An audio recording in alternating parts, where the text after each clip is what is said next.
The UFC has been responsible for a lot of controversy in the submission grappling world recently, and in an interview with TMZ Sports, UFC President Dana White decided to add to that controversy by saying we could potentially see names like Mark Zuckerberg and Mario Lopez competing in this new Jiu-Jitsu league. Now, the internet went crazy with this, and this topic keeps coming up. Celebrities in Jiu-Jitsu.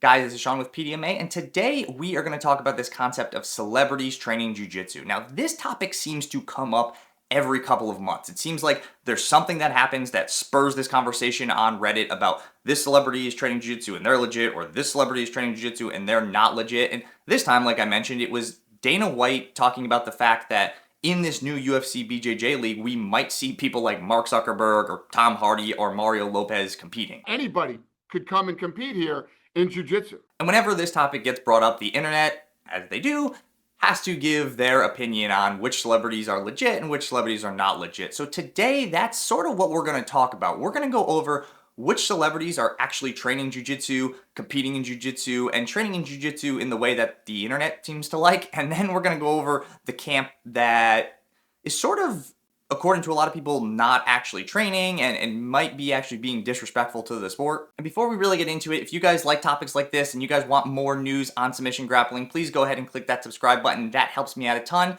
Now let's get into it. And so we can't have a conversation about celebrities or public figures in Jiu-Jitsu without talking about probably the public figure who's known most for their ties to Jiu-Jitsu, and that's Joe Rogan. But once I get this, if I can hook a leg, immediately I'm thinking drop and crank. And now Joe might not be the first person to come to your mind when you think of celebrities training Jiu-Jitsu because, he's not like a big movie star or anything like that, but the guy does have a pretty long history of being on TV and he has the most popular podcast in the world. And, like it or not, for a lot of us, he's either directly or indirectly responsible for us training Jiu-Jitsu, and at very least, he's pretty instrumental in the popularizing of modern jiu-jitsu. Early on in the podcast days, he would have on Eddie Bravo quite frequently, and they would talk about training with Rigan Machado and traveling to compete, and he really started putting jiu-jitsu into the zeitgeist. Unlike a lot of these celebrities we're going to talk about moving forward, he sort of helped popularize jiu-jitsu, whereas I think a lot of these people kind of got into jiu-jitsu because it was popular. And believe it or not, there were celebrities and public figures training jiu-jitsu before Rogan. We're actually going to talk a little bit more about that later in the video. But I did just want to bring this up because I think Joe is just so responsible for a lot of the modern jiu-jitsu culture. Again, indirectly and directly in some ways. And I think he is a major reason that a lot of these celebrities that we're going to discuss do train today. So Dana White mentioned three people. He mentioned Mark Zuckerberg, Mario Lopez, and Tom Hardy. And I think if you look at those three celebrities that train, that's probably like best case scenario. That is probably three of the celebrities that really train and are public about their training that are actually training in a way that's familiar to a lot of us. And now I will stop right there and say that yes, taking private lessons with Dave Camarillo and Mikey Musumeci, if you're Mark Zuckerberg, is not exactly the way I train anyway.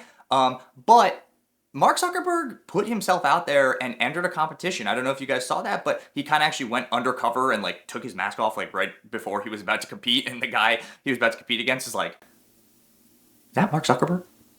So yes, that is a little different, but my whole point in this is that, they're not doing this in some walled garden. And if you look at a guy like Tom Hardy, there's so much footage of him out there competing and training, and I don't know, maybe I'm wrong here, but to me, it looks very legit. He does a lot of work in the gi. He works with some high-level people over there in England, and I love seeing that because one of the things I love about jiu-jitsu is that it really brings people together. At any open mat you go to, or even at any class, you have people from all walks of life. You have people that are poor, you have people that are rich, you have people that are CEOs of companies, you have people that are janitors, maybe even at those same companies. You have teachers, accountants, digital marketers. You have a bunch of different people at jiu-jitsu, and so why would somebody who acts in movies be any different? And I actually think this is something that the majority of people can agree on. Actually, most of the comments I've seen on Tom Hardy training, especially lately, have been very positive. People like to watch him, and people like to say, hey, this guy, he has every reason to take the easy route, but he's not. He's in there in the training room, getting after it, just like all of us. Can't believe I just said that. But, that's what he's doing. And so personally, I believe people like this are pretty good for the sport.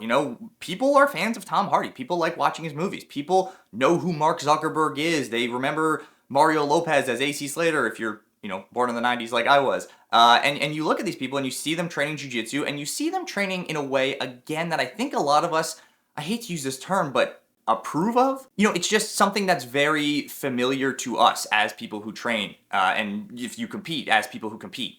Well, and of course, we can't just talk about the good things about celebrities training jiu-jitsu. We have to go into the more controversial side, and we can't bring up controversial celebrity jiu-jitsu without bringing up one name that actually might surprise some people if you're not familiar with this, and that's Rigan Machado. And if you're not familiar with Rigan Machado, for the purposes of this conversation, just understand that Rigan Machado is a very, very legitimate jiu-jitsu practitioner. He is high level, he is skilled, he's everything you want, but that's not really where the controversy comes from. The controversy comes from this, like, celebrity program that everybody seems to talk about. And now, to be fair, I don't know if Rigan's ever come out and said this, but basically the way that it seems to a lot of people is that you have people, and I'm just gonna say the names here because this is who people talk about, like Demi Lovato and like Ashton Kutcher, who are on this jiu-jitsu program where they take privates with Rigan and get their brown belts or purple belts or wherever they're at, and obviously assume they're gonna get their black belts one day, but they don't actually roll, and they kind of just do techniques with Rigan, and it seems kind of odd. And then you have like an instance where Craig Jones rolls with Ashton Kutcher and is like, this guy's supposed to be a brown belt, like what's going on here? And you know, you see some videos of them moving around, and if you've been in the sport a while, you're kind of just like, wait, what is going on here? And so I think the thing with this that a lot of the community has an issue with is that, hey, when I needed to learn jiu-jitsu, I had to step into a gym as a white belt. I didn't know anybody. I didn't know anything. I got my butt kicked for the better part of a year, or if you're me, for longer than that. And it seems like these people didn't have to go through that. So when you see these people get these upper level belts, you're like, well, wait, they didn't go through the same kind of suffering as me. And while I actually do think there are problems with that mindset, to be completely honest with you, I think people take that a little far and have this like weird thing that like, well, you didn't suffer like I did, so you don't deserve whatever. I'm not saying that I fully agree with this opinion. I am just saying I do understand where these people are coming from, where a lot of what you earn in jiu-jitsu is earned by showing up and getting beat up and suffering a little bit. And it seems like these people don't have to go through that. Now, at the end of the day, do I care? Not really. I don't know. Ashton Kutcher getting his brown belt doesn't really affect my life at all. Demi Lovato, I get it.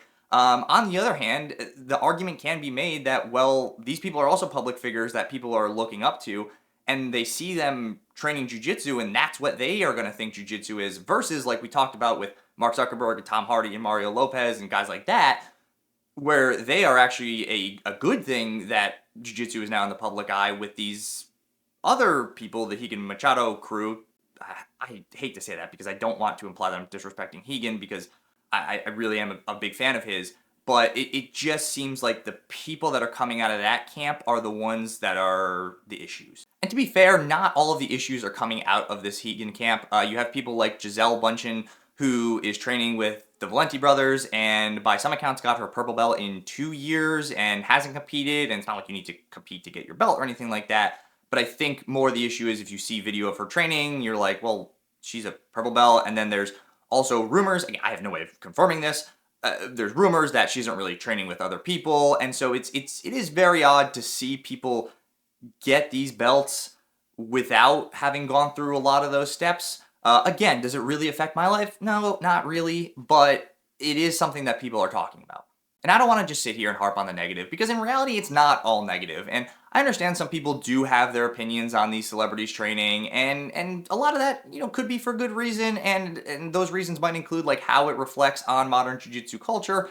But I do want to go into sort of the history of this, and there is one other A-list celebrity that has been training for a very long time that people don't really talk about, mainly because he was sort of popular a long time ago, and that's a guy named Ed O'Neill. And now, admittedly, I'm not like the most familiar person with Ed O'Neill. I know he played a character named Al Bundy. It was a little before my time, but this guy has actually been training jiu-jitsu for quite some time, and I've talked to a lot of people that have actually trained with him, and even like back in the early days trained with him, and everybody kind of just talks about how legit of a black belt he is. And so I thought that was worth mentioning, because I don't hear his name brought up a lot when we're talking about jiu-jitsu celebrities, again, because he's not like a modern celebrity.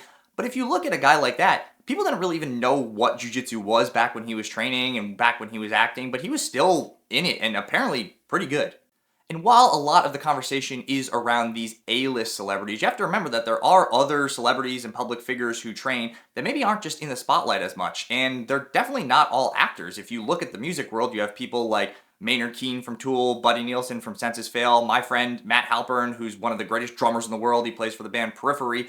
And they all train jiu-jitsu. And from what I hear, they actually all train, pretty legitimately. And not that I'm the guy at all who decides whose jiu-jitsu training is legit and whose isn't. I'm just going off of people that I know that have trained with these people, and I've actually trained with a couple of them myself. And, I can personally say a guy like Matt Halpern, again, who's a friend of mine, is very legitimate at jiu-jitsu, and he's working in these rooms where I know a lot of the people, and it's a very tough room. And so it's really just kind of cool to see that people who are in the public eye, who you might think have every reason to not put everything into this and might just be doing a lot of things for show, it's nice to know that some of them are actually training and being legit. So now it's time for my favorite part. What do you guys think about all this? Do you think Zuckerberg competing at the UFC BJJ is just going to be a repeat of the whole Zuckerberg versus Elon MMA thing that happened? And how do you generally feel about celebrities training jiu-jitsu? Are you one of the people that, hey, doesn't bother me at all? Or are you one of these people that says, no, if these celebrities are going to be training, they need to be training legit, because it does reflect back on our culture? Either way, please let me know what you think in the comments. I love hearing from you guys. I love the conversations we have down there. I think my comment section is one of the best comment sections on YouTube, so make sure you drop a comment in there. As always, guys, if you are getting some value out of this video, please do me a favor and subscribe. That helps me out a ton. As always, thank you guys very much for watching, and I will see you next time.